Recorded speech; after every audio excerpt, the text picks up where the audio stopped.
A Western Cape councillor, a medical doctor, and a former Speaker of Council has been found guilty of racist conduct after sharing a video comparing Black South Africans, specifically EFF members, to monkeys looting a car.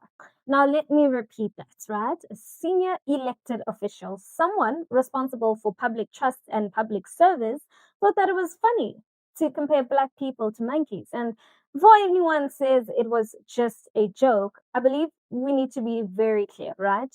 In this country, the comparison of a Black person to monkey is one of the oldest and most violent and most dehumanizing racist tropes used to justify oppression, from colonialism to apartheid. We all are aware of that. And today we'll be breaking down what happened, what the disciplinary committee found, and what this moment tells us about racism in South Africa in 2025.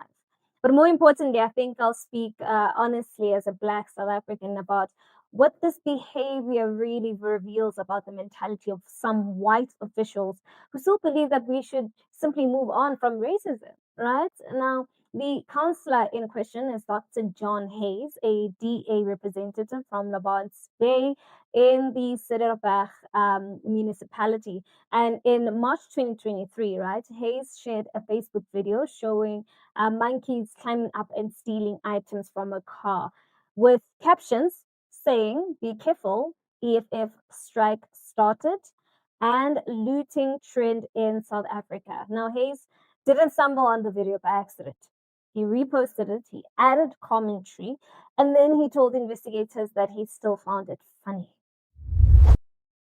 Now, just imagine that. A public official, a leader, found humor in comparing Black political members to animals. If you ask me, that's not satire, that's racism.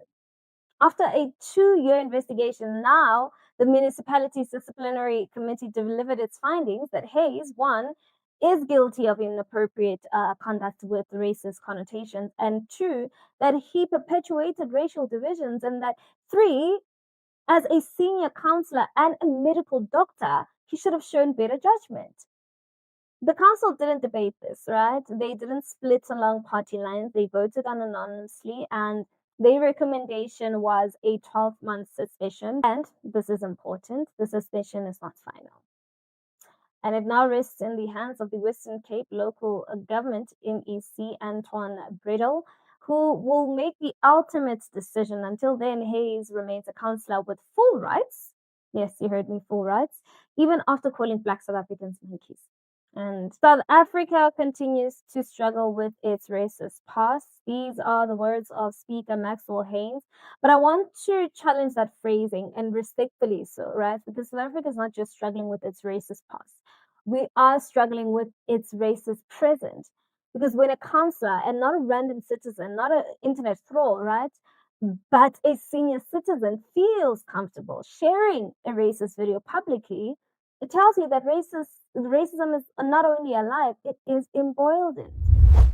And let's be honest, this behavior doesn't come out of nowhere. It comes from entitlement, it comes from a lack of accountability, it comes from decades of telling white South Africans that reconciliation requires no introspection. And Hayes reposted the video because he believed that he could, and because somewhere in his mind, maybe he believes that Black people were still a target of mockery and not equals in democracy. So when you peel away the excuses, right, I believe this case reveals a deeper truth, that there are still white South Africans, even in leadership, who do not see us as fully human. Being compared to monkeys is not just a joke. It is not something we can brush off aside for the sake of false peace. This is a country built on the dehumanization of Black people. A country where white supremacy was not a fringe ideology. It was the law. The country where Black faces were restricted, inspected, beaten, shot, and humiliated under a system that told us that we were inferior. So when Hayes shared that video, he wasn't being playful. He was participating in the continuation of centuries of old narrative. The narrative that Black South Africans are uncivilized, the narrative that Black South Africans are violent, that we steal, that we are less than humans. And then he went on further to wrap in it a funny Facebook post, which is the modern day of old racism, right?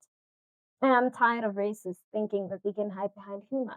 If you joke requires a degradation of black people, then you're not a comedian. You're racist with a punchline. And let's just fight.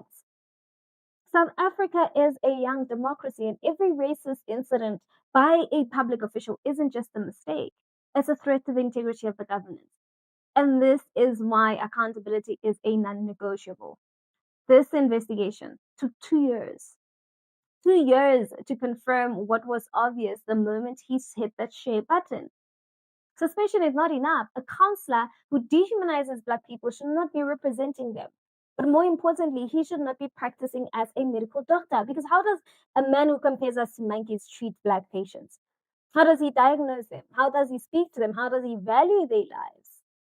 That's a question every patient in Lombard's Bay has the right to ask. And what frustrates me is his denial. He says that he didn't think that it was racist. Of course he didn't. Because for many South Africans, racism only counts when it's wearing a hood or when it's shouting slurs, right? And when they're called out, suddenly they're confused. Now, Dr. John Hayes may face a 12-month suspension, but I believe the real issue is far bigger than one councillor. This case shows us that racism is in leadership is so normalized that some white South Africans have not confronted the legacy of apartheid and that the dehumanization of black people has simply moved online.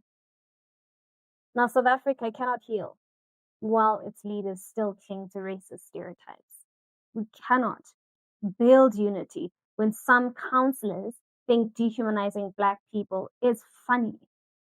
We cannot move forward if black humiliation remains entertainment for the privileged. We deserve leaders who respect us. We deserve public servants who see us as human. And we deserve a country where racist jokes do not sit comfortably on Facebook pages of elected officials. Now, I'm Naledi Mfoloe reporting for ANC. Please, let's continue the conversation in the comment section. I really want to hear what your thoughts are on this. And all your edits, don't forget to give this video a thumbs up. That's it from me. Till we meet again, it is bye-bye for now.